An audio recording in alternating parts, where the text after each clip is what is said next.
This is Dolores Cannon. I'm finally back from Europe and Asia, and I'll be reporting on that later in the month. But right now, we're broadcasting from the UFO conference in Eureka Springs, Arkansas. This is the 18th year that this conference has been going on. I've been involved with it since the very beginning. And my guest today, I believe, has been involved with it almost the whole 18 years. Since 1947. 47. Maybe with this conference here. Oh, yeah. No, this conference, it's been 18 years. Okay, so I have asked one of the speakers, who's also a longtime friend of mine, if he will be our guest today. So the guest is Wendelle, and he's a longtime pioneer in the UFO field. And he has had a lot of experience with this, and I believe you're best known for your UFO picture collection, aren't you? Yes, that's right. I have over 4,500 actual pictures of UFOs, flying objects. Where do these pictures come from? Well, when I was collecting such material for the Air Force, I was never allowed to keep anything. And so I started watching for reports in the magazines and newspapers, and when I would clip one out, I'd pursue it, go look for the experiencer, and talk to him about what happened and get his information, and then try to buy a copy of the picture. And I often got them given to me. And after I had several dozen pictures, it was easy. Now I had material to trade with others for what they had, and then I just kept trading up and trading up. Well, what about fakes? A lot of people probably try to give you pictures that weren't real. Oh yeah, you have to learn how to test them first. When I first started, the testing was pretty primitive. We only had photogrammetric testing, which meant examining it with microscopes. No computers in those days. We had to examine them with microscopes and try to determine from the batch patterns and the grain textures. You know, every batch of film has a peculiar grain that is recorded in a catalog of grain patterns. Okay. And if you look at any particular grain, or if you send it to Kodak, they'll match it with the patterns in the book and tell you exactly what month that film was manufactured and when it was shipped and things like that. So that way you can date the film. You can date the film that was used to take the picture. But what about that was primitive, huh? What about people just manufacturing the actual UFO that it's not real? No, all you can tell is with photogrammetric testing, all you can tell is that the image is either real or it's doctored. If it's a double exposure or a paste up or a reflected image or something like that, there are ways to test for each of those in photogrammetric testing. So you have had cases of that? Oh yes, we had cases of fakes and frauds, but they're pretty easy now. With computers, they're real easy to detect. Oh yeah, I think it'd be really hard to detect now which is a fake or not, because the computers can do everything. They can virtually everything, yes. Okay. But there are ways to beat that too. Okay. Well, Wendelle, let's give your background first. You've been in this field a long time, haven't you? Yeah, when I came back from the war, from World War II, I was reassigned back to Wright Air Development Center at Dayton, Ohio, Wright Field, as a test pilot, and I was working in the Flight Test Division, which is a branch of the Foreign Technology Division of the Air Technical Intelligence Center. Okay. And we were running test programs on our own new innovative aircraft, but we were also testing captured enemy aircraft that were sent back from Germany and Japan for us to try to study their characteristics and match them against ours, hoping to improve ours to defeat potential advantages that the others had. And so they did have advantages. They had things that were better than ours in certain parts? Yeah, we were always in the Air Force. I was always told that the enemy aircraft were inferior to ours. Don't worry about them because it's shoddy workmanship. The engines don't have the full power. They had a lot of failures and everything else. And when we tested their aircraft at the end of the war, we found out that wasn't true at all. Some of them were much better than ours. The Focke-Wulf, for instance, was a better made airplane. It had better performance characteristics. It could defeat ours at almost every aspect of fighter operations. And the Japanese also had good aircraft. I remember during the war it was always propaganda. Yeah. You know, a lot of it was. We had to be the very best. But now we're beginning to find out that we didn't have it all. That's right. We were not the best, and We only won because we had numbers in our favor. We had more present at the time. Okay. But anyway, you were involved with the testing of the aircraft. Yes. Mm-hmm. So another interesting thing, all pilots don't fly all the time, so we had to all have additional duties. Uh-huh. My additional duty was in the Air Technical Intelligence Center, where I had a desk and a bunch of translators that were translating the captured documents from the enemy countries that were being shipped back by the Liberty shipload, and they were coming into Wright Field by the train load and semi-van load. Our practice was when our troops overran a city, intelligence trucks would back their trucks up to every manufacturing plant and operation in the city, carry off all the records. They were all loaded in our trucks and taken to collection centers in Europe and then shipped back to the States here. Wasn't a lot of that destroyed during the war with the bombing?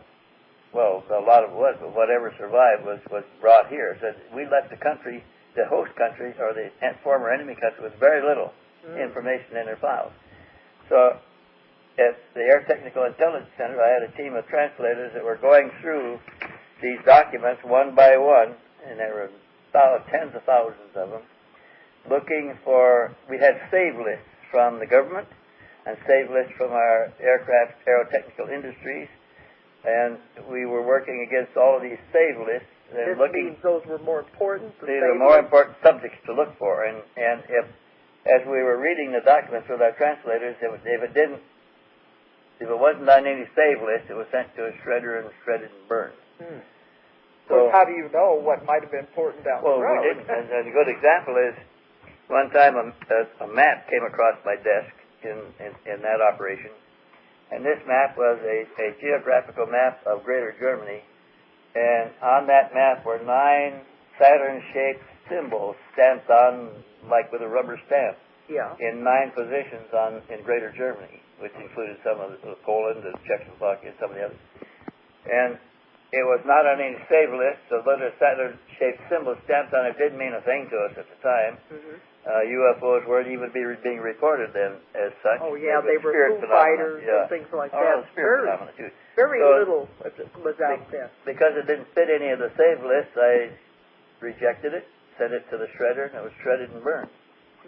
And I had no idea what it was, but there was boxes of documents with it. Of course, that was all shredded and burned, too. None of that was on the save list.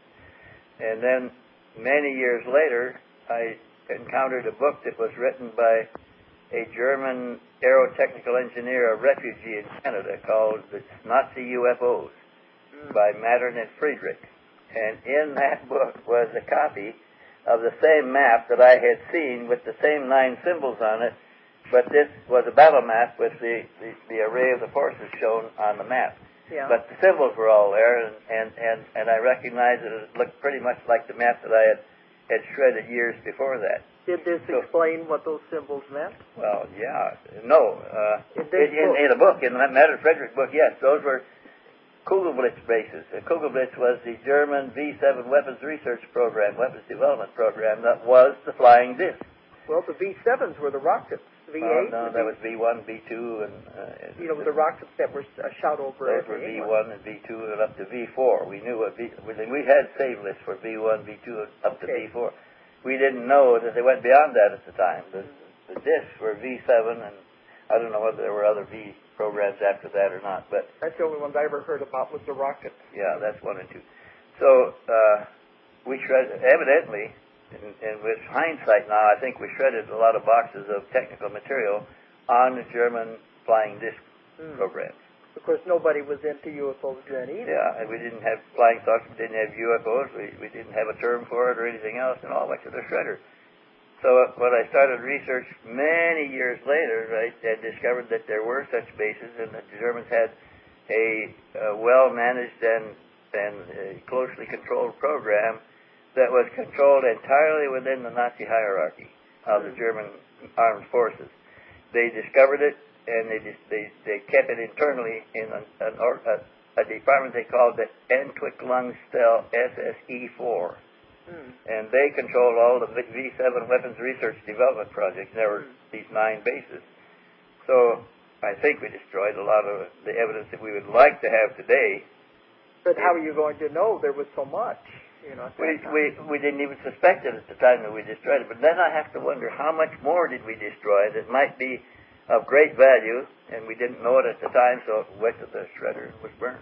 Well, we were talking before we started about the research I've done with the atomic bomb and my books on that, and that I've found that the Germans were working on atomic weapons too, and you said you agreed with that. Oh yes, in the research that I did trying to find out more about the V7 weapons development program, it turned out that the Nazi Antrick-Lungstel SSE-4 also had an atomic bomb development project going. And they had succeeded in manufacturing and testing atomic bombs, including the first hydrogen bomb, and which they tested in a former German colony in Africa, by the way. Oh, that's where they tested it. That's where they tested it. And they had, at the time that Germany collapsed, we found 2 German bombs in underground facilities in the Harz Mountains, where the community was building the bombs was entirely isolated from from the outside world. See, this sounds very much like the information I've got. And, you know, mine is past life regression, but I keep finding things no one knows. And it was about a laboratory that was supposed to be in the mountains. All underground. It was in the ground, and they said each person had a part of the formula. So no one knew the entire formula. But it turned out someone made a mistake, and the entire laboratory blew up. So I said, how do we know what was destroyed? And in the mountains, who would have even noticed anything? So you think this is probably true? That may be true. What we did capture when that section of Germany fell into American hands, by the way, and we backed our trucks into the facilities there and hauled off the documents, we did find 2 complete bombs in the underground bunkers? Carefully secured underground bunkers. One of them was a big bomb, a uranium bomb, and the other one was a longer, more slender bomb that was a plutonium bomb. So the Germans had 2 atomic bomb projects going simultaneously. The uranium bomb and the plutonium bomb. People always think we were the only ones, but this way that means we were both probably developing at the same rate of development, don't you? They were ahead of us because they had theirs ready.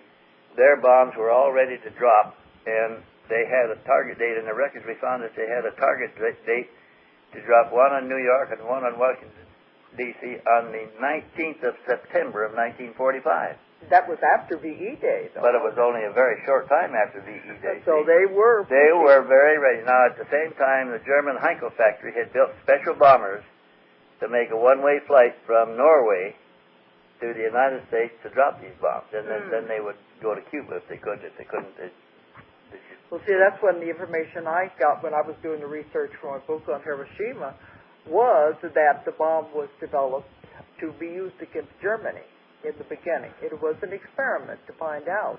But then when the war ended, they said they couldn't drop it, and that was when it was diverted to be dropped on there was an interesting story associated with that, too. When we found what the bombs were, and we decided to move them to the United States, we sent 3 bombers to move each bomb. And all 3 of the crews were briefed to believe that they had the real bomb and the others had dummies.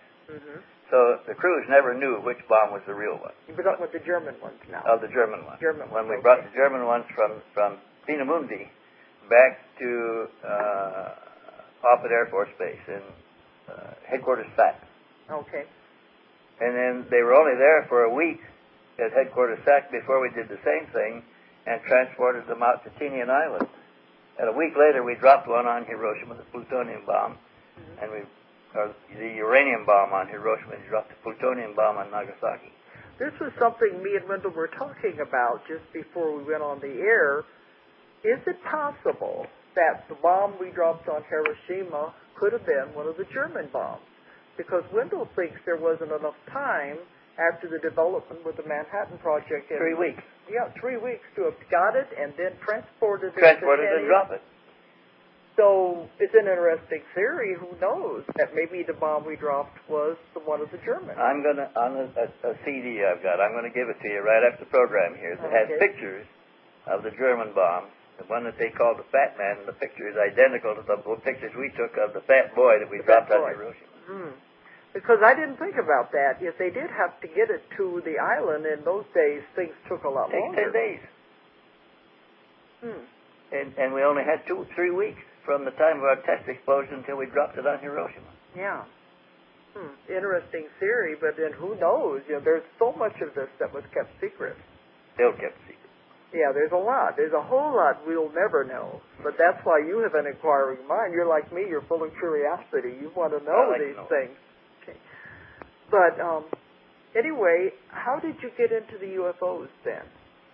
Well, back when you at that time we had a mandatory rotational program. We had 2 years in the zone of interior, which is the United States, and 2 years overseas. And after 2 years in the zone of injury, you became vulnerable for an overseas assignment.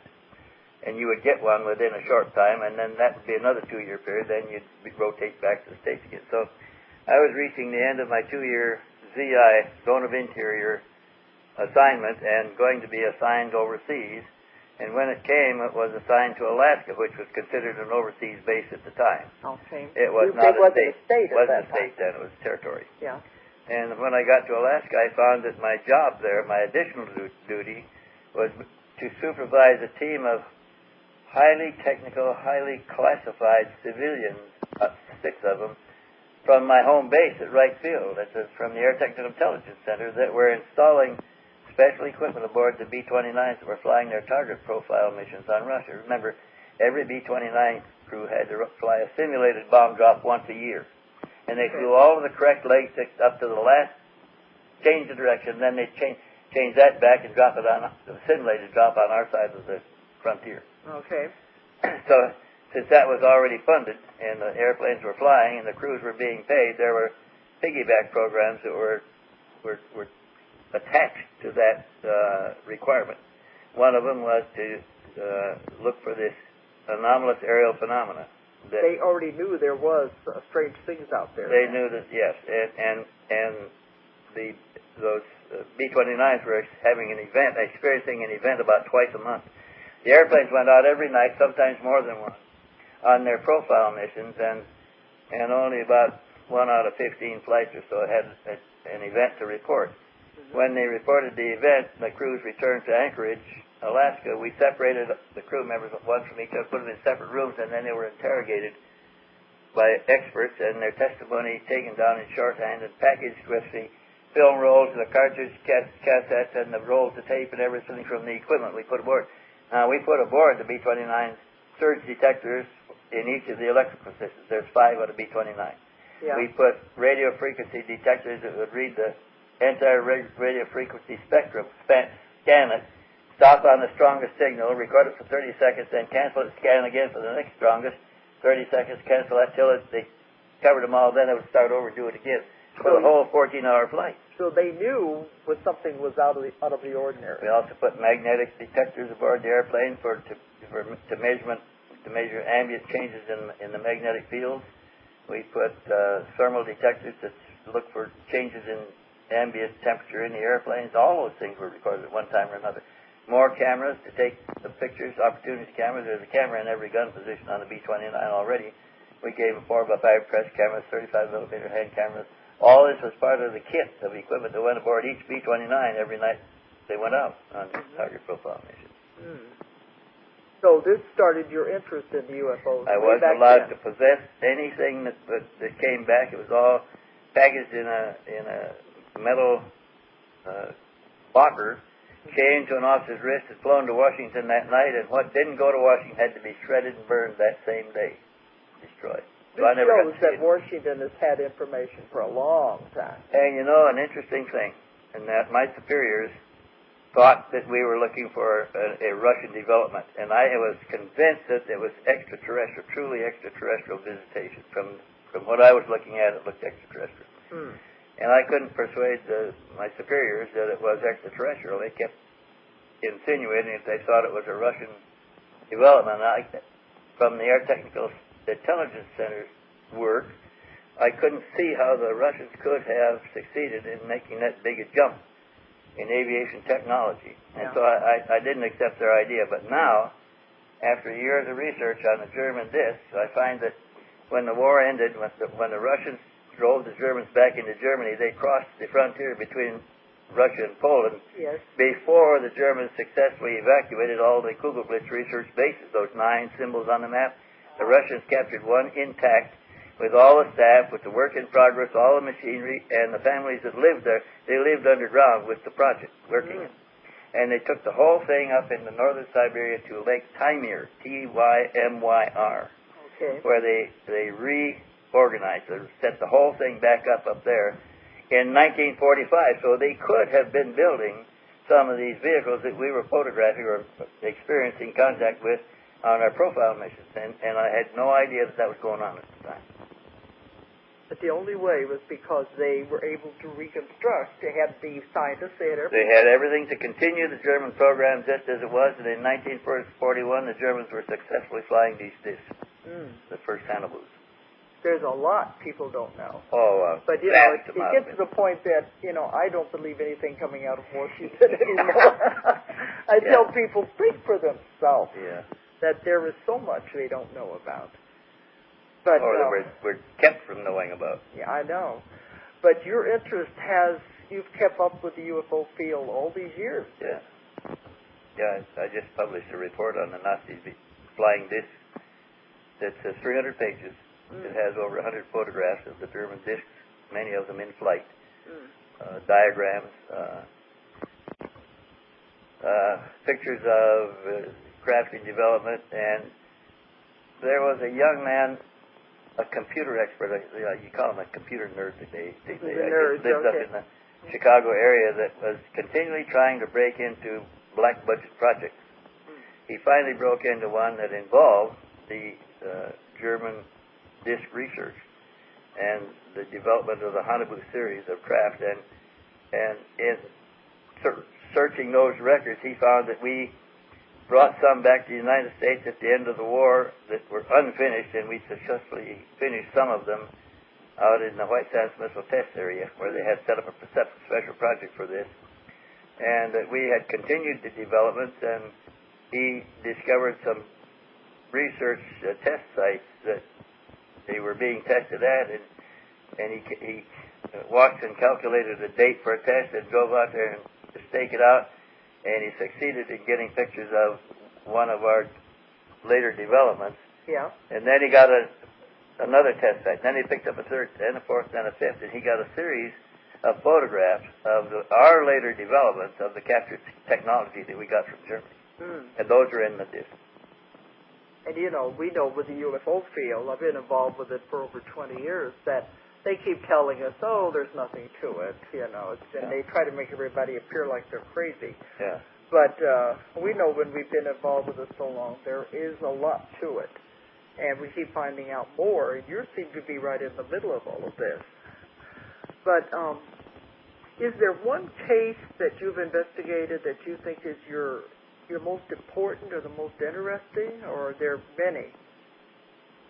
Well, one you want to talk about? Yeah, one that stands out in my mind is, first, the Pleiades case, but that's pretty well known now, was a case of contacts from Reticulum, where it all began with a born-again Christian that would have laughed at anybody trying to tell him a UFO story. He wouldn't read the reports in the newspaper, didn't collect any magazines. If anybody showed him a picture, he'd laugh it away. Is he in the States, or where was he? He was living in South Carolina, North Charleston, South Carolina. The deep South, okay. Yeah, in the Bible Belt, where they don't even allow movie theaters to open on Sunday, the Blue Laws country. So he's a real dyed-in-the-wool. Oh, yeah, and a real born-again Christian and a very religious man. His family attended church regularly, 3 or 4 times a week, He was a deacon in his church. He passed the collection plate. He taught the Sunday school. He helped keep the church records. So he was pretty high in the order, in the church hierarchy in his town there. Okay. Southern Baptist Conference Church. So after his contacts, he saw a pinkish orange light in the sky that kept coming closer. So then he thought it was paying attention to him, and then one night, and it was flying a strange pattern. It flies a pattern with sharp angular turns, changes of direction like that.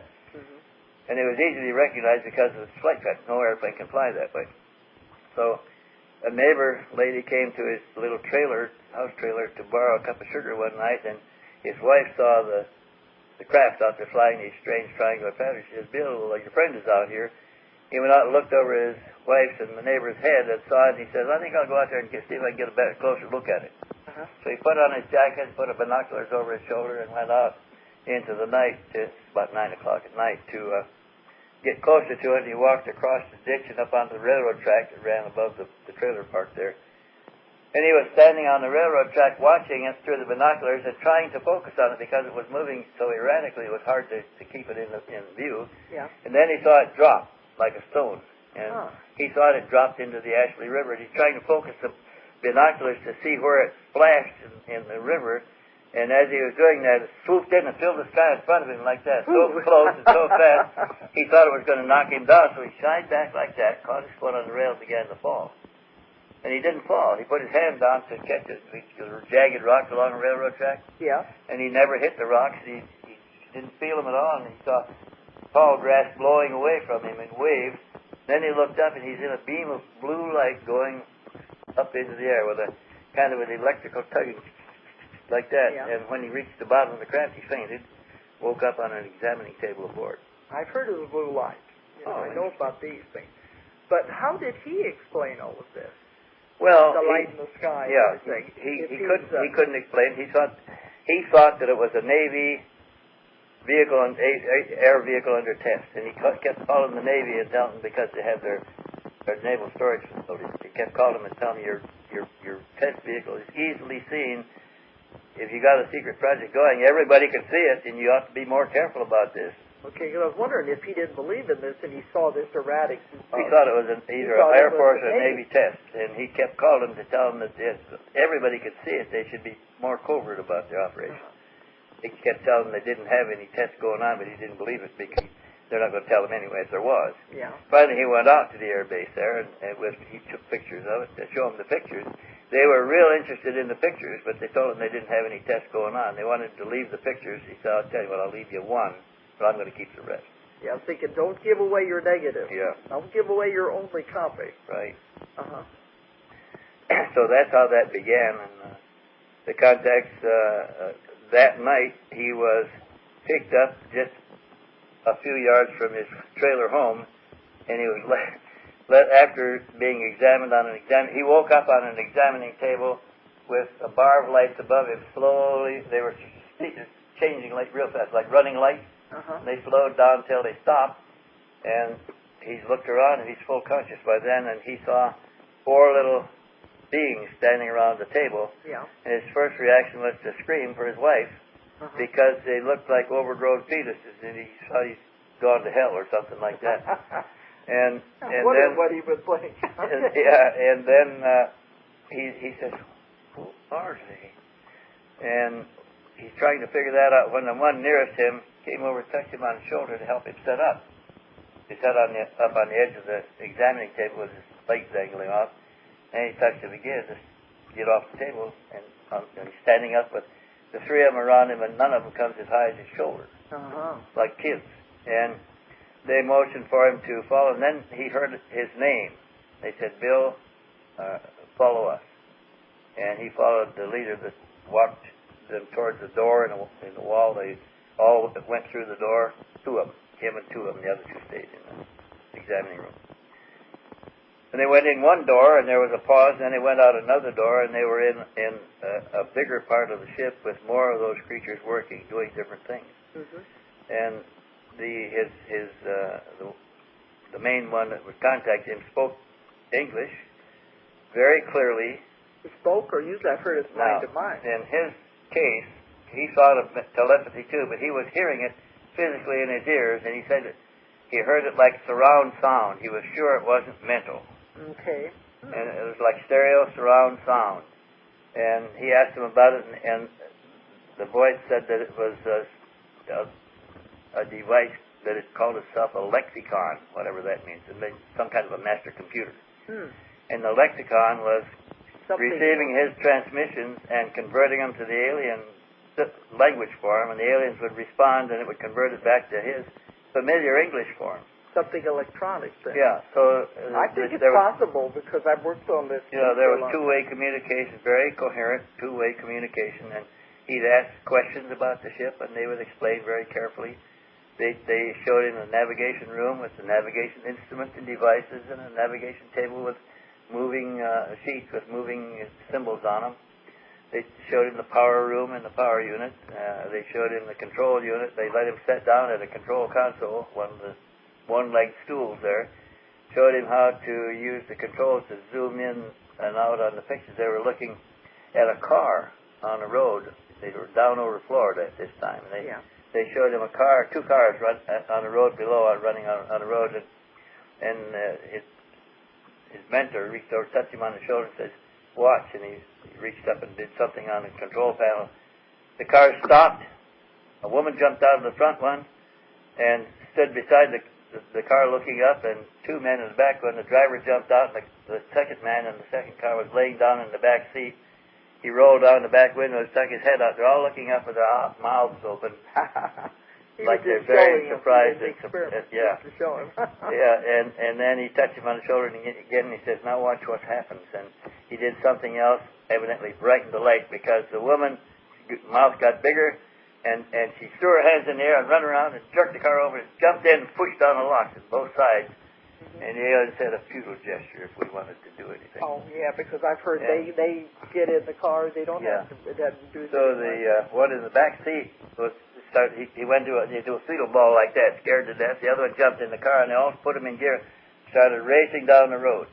And the alien turned off the screens, and they went up over Cape Canaveral, which is not too far away, and they showed him the hangar where we were working on the space shuttle. And then the alien did something and dissolved the roof of the hangar so that they could see through it. They've told me that they can see through things.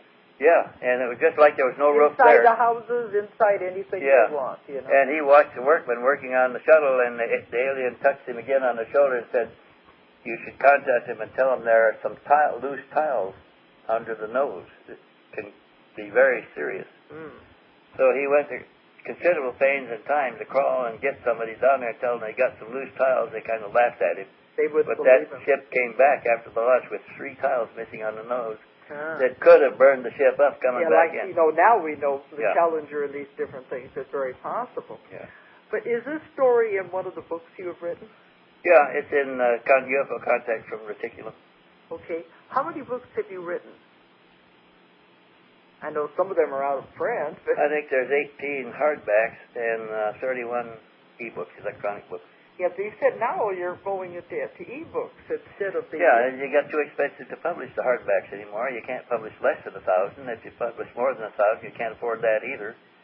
But you have 18 books that you've written over your career dealing with the cases you've investigated. Is that right? I didn't write any of them because I can't sit down and write a letter. I can't write my mother. All through the war, I couldn't write my mother. If I sit down to write something for myself, it just doesn't come out right, and I scrap it, throw it away, and give up. But when an idea comes in the right side of my head here somehow and goes out through my fingers, it just keeps going until it reaches a point where it stops, and I can't add anything to it. At that point, I just put it aside. Later, I'll be led back to it, and it starts up right where I left off, and it does some more. Well, that's what happens to me. I sit down and write, and I don't know where it comes from, and I just or where it's going, but it keeps going. I keep writing, and then a little later, I'll go back and look at it. And I said, "It's pretty good. Where did that come from?" Exactly, and I think, God, did I write that? Well, they always say that's the creative process. Well, I think it's my spirit guide is doing the creating because I can't do it without him. But that's, the old days they used to call it the muses.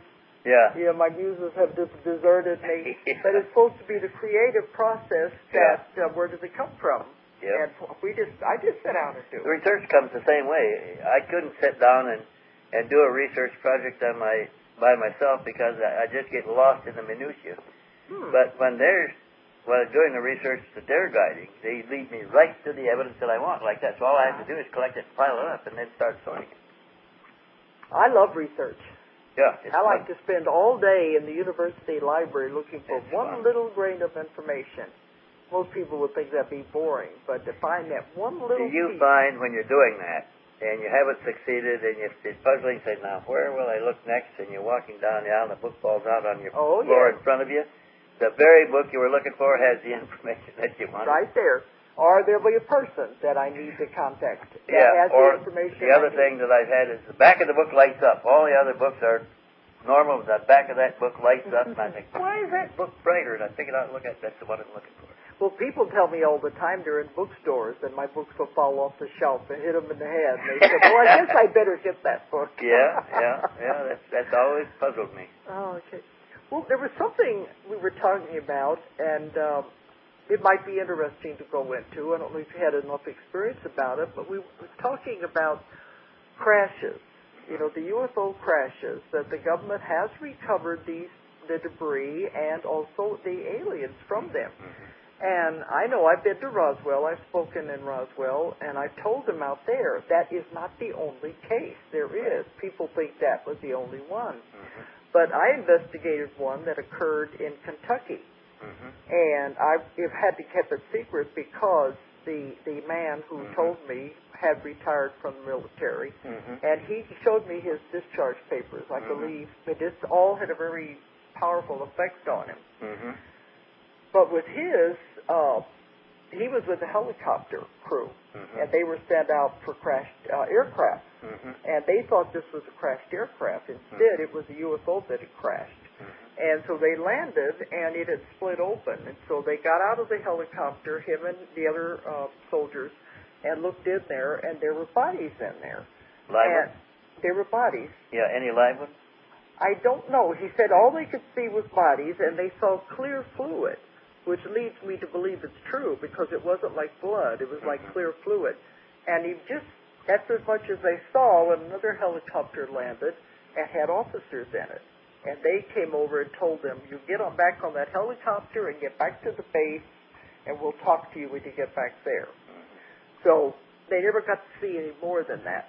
But when they got back to the base, they said they separated all of them. Everyone. And they interrogated them for 24 hours, brainwashing. You did not see what you thought you saw. Yeah. You made it up, it didn't exist, and went on like that. And then he said they were all transferred to different bases, so they would never have contact. And they threatened them, if you ever say anything about this, we'll come after you and kill your families. And that was one of the reasons they came to me, because he was having all these nightmares. He was out of the service, but I guess it was what he saw and also the threats by the government. So I believe these things are true. Yeah. That they are happening.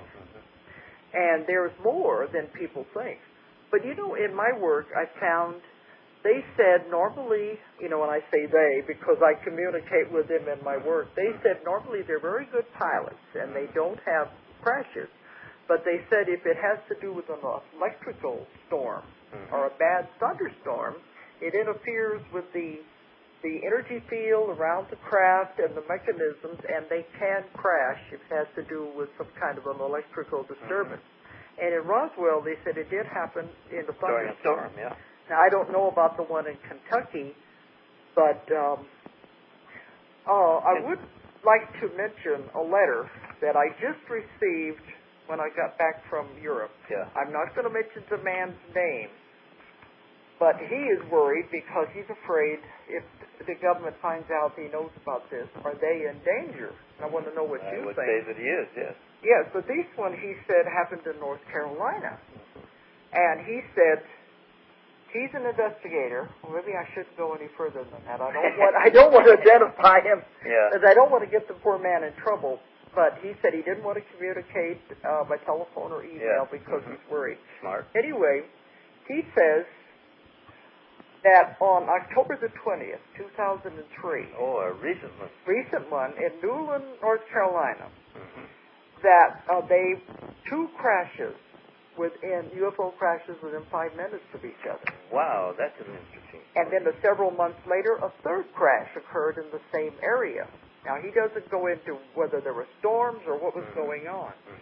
But the evidence came through many witnesses. So a lot of them went out, and they began looking over the area, looking for debris.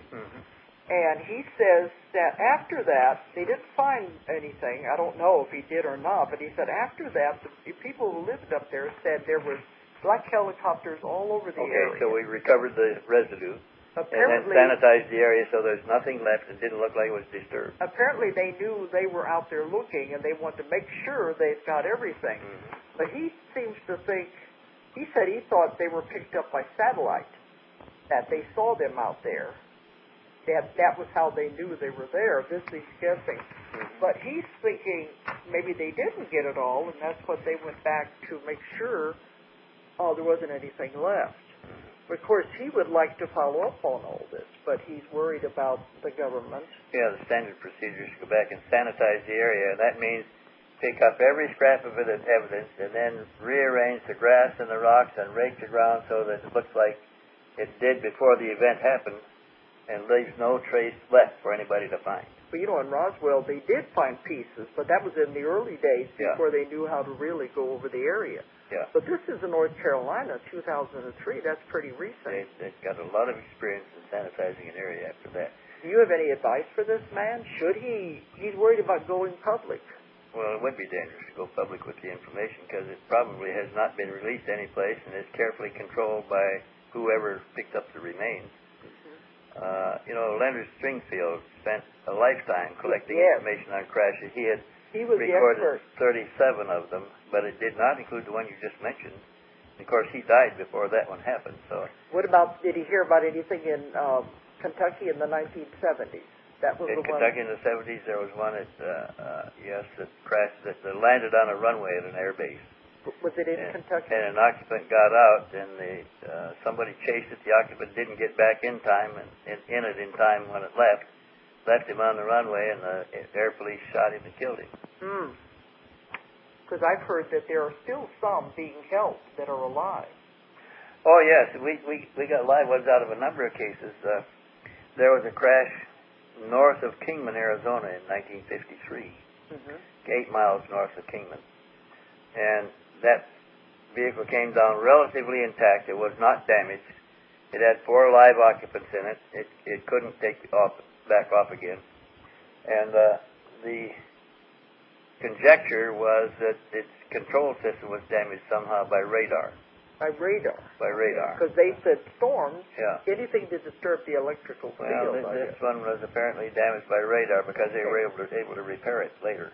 Okay. And the live occupants, the Army got on the scene. They closed the highways and the access roads to it.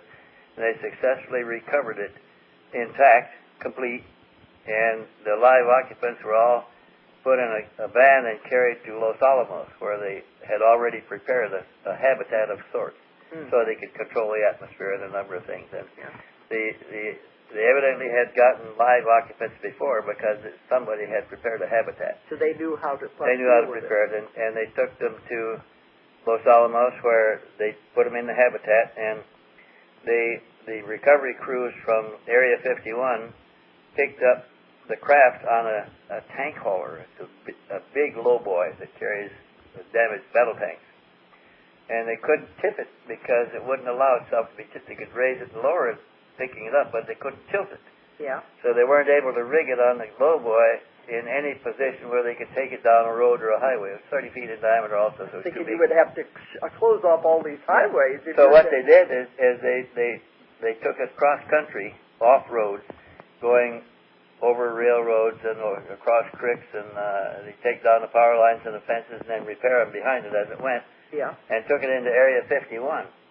When they got it to Area 51, my friend, who was the simulator expert, was one of the engineers that was called in to try to stop it from making a noise. It was making a humming noise. Oh. And after 2 weeks of engineers trying to get in and stop the humming noise, they could get inside, but they couldn't stop the noise.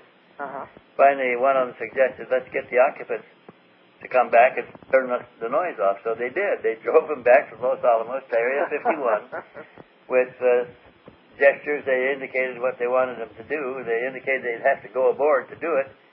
So they allowed them. They could have taken off. Yeah, they thought of that too. So they sent a guard in aboard with them, and the 4 got inside and the guard behind them, and the guard came out right immediately, retching and throwing up on the ground. He wouldn't go back in.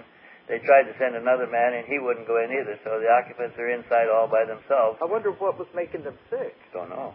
So they were in there about 4 minutes, and they were the engineers were concerned about them trying to get it ready to take off again. Yeah. When the occupants appeared at the door, they stopped the noise, then came back to the door again, stood there and waited to be loaded back in the carry-on, taken back to Los Alamos. As it turns out, those occupants had all, before they made contact with us, had already learned to communicate with us. They could talk to our handlers in English. One of them, at least, was quite fluent in English. The others, okay, because usually it's mind to mind. Yeah. Well, this one could articulate the language, and in Los Alamos, they, knowing that they could communicate with them, and they allowed the entities to bring a module from the craft back to Los Alamos, which it indicated they could contact their home society with. Okay. So we persuaded them to get in touch with their home society, and we would like to negotiate with them. And that turns out to be the beginning of the Circle cases, because those entities made contact with their superiors who wanted to recover bodies from another earlier crash that the government agreed to return, and the aliens offered to send a couple of their scientists to Area 51 to help them try to understand the craft that they had recovered, the technology in the craft they recovered. So our idea was to let's get it. We'll put some scientists with them, learn to bridge the gap between their technology and ours, and build our own. Yeah. But the problem came when after 15 years of working on this, they had failed to bridge any gap. They still didn't even know how to turn them on and operate them. And the aliens kept explaining to them that it requires a certain amount of mental input to make the systems operate. And we never learned that mental input, so we never got any place. See, that's the information I have, is that it's operated by thought. By thought, yep. And it can be one individual or a whole group or a on group board. Together, yeah. And that there are crystals that store this energy, and it's all done by thought.